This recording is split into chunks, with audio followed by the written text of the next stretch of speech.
Hey, welcome back. Today I want to talk about 5 trending topics in the magic industry. Number 1, on Monday, Chris Ramsay released, and completely sold out of, his second first playing cards. Wait, what?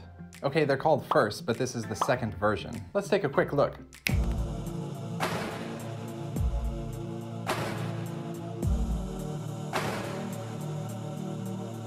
And the result? He completely sold out of 30,000 decks in 13 hours. Wow. These were selling for $15 a deck, so that's $450,000. Pretty good for 13 hours. But that doesn't mean he profited $500,000 in one day. That's just his revenue, and of course he had to pay for all the cards being printed too. But still, not too shabby. His first edition playing cards were released last year, and they look something like this.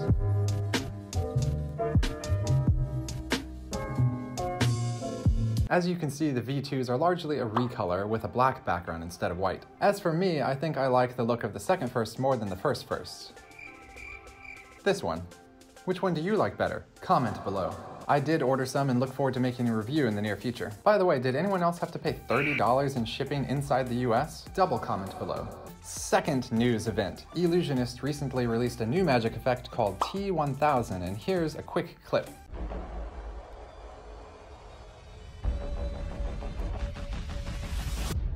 Very nice. That's my first thought when I saw it. I was thinking, that's so nice. But is it worth buying? That is the question we magicians are constantly asking ourselves. One voice in my head says, Jason, seriously? You've got enough magic tricks already. And the other voice says, that's so nice. So to decide, I showed the trailer to my girlfriend, who is not a magician, and after 5 seconds of watching, she said, magnets. But of course her voice wasn't as deep and manly as mine. And that is almost surely how this effect works, but I was a little bit disappointed that a laywoman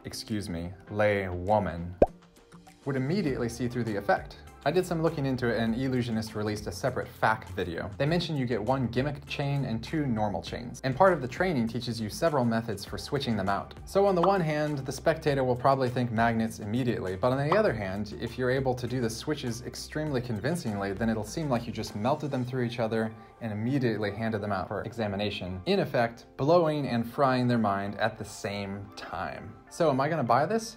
Tempting, but I think I'm gonna have to pass, because it's another thing you'd have to carry around with you. Granted, you can just wear it on your wrist, and that might actually look cool in combination with some other bracelets.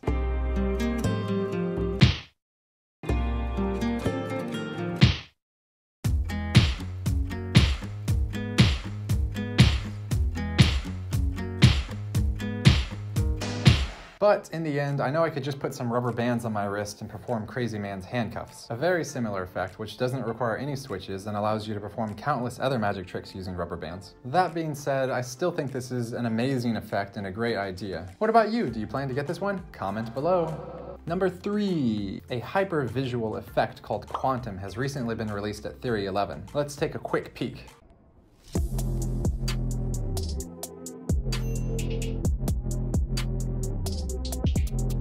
Wow, right? When I first saw this, I thought, oh, I know how he's doing it, and then he starts sliding the Sharpie around, which kind of blew my mind. Of course, we all like to try to understand how these effects can be accomplished by analyzing the trailers, which is what I did. I thought about it for a while and then remembered 2 magic tricks from some years ago. And then I realized what Calen Morelli did with this effect was to take those 2 concepts and combine them together. It's actually very clever and very fooling. I mean, it really looks like magic. I don't see any reason for me to directly expose the method on here, because even if I did, you wouldn't be able to perform it unless you buy the gimmicks from Theory 11. But to help you with your buying decision, I will just remind you that if you bought these 2 effects in the past, you could easily put together what's happening. With that understanding, I realized if I were to perform this effect, I would need to carry 2 special gimmicks with me, the card and the marker. The card, in this case, is something that I believe is at least partially delicate, and I imagine it could wear down over time. To be honest, even though I purchased Sharpie through card before, I never really ended up using it that much. I don't know why, it just ended up in the drawer. And as for the Sharpie, you could use it for additional effects like Sharpie through bill, but why would you? Because then you're just repeating the same type of effect, only slightly less powerful. And lastly, one more issue I have with this effect is that it's using 2 gimmicked props. So if a spectator wants to examine either one, you're in trouble. You'd have to switch them both out. I actually prefer that in these other 2 tricks, you have 1 normal object and 1 gimmicked object. So it gives you more opportunity for misdirection when you're handing out the normal one. It's definitely going to be more difficult to switch out both objects, but I'm guessing in the training video they probably have some suggestions on how to handle the cleanup. I don't know.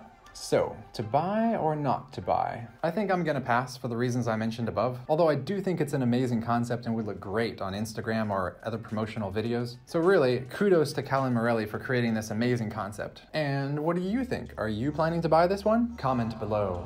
That brings us to number 4. Daniel Madison recently announced a secret group called the Madison Alliance. Actually, it's his Patreon, but it really surprised me the way he did it. It's not simply a Patreon page for fans to support a YouTuber. He really made it into something more. It's like a secret group or society, and because there's a membership cost, then the only people who will join are those who are very serious about playing card deception, and those who want to be able to connect with Daniel Madison more directly. Because of this limited nature, you aren't fighting with 3,000 other commenters. When I looked, there were 3 levels of membership: MADVOCATES, Madison Acolytes, and Madisonists.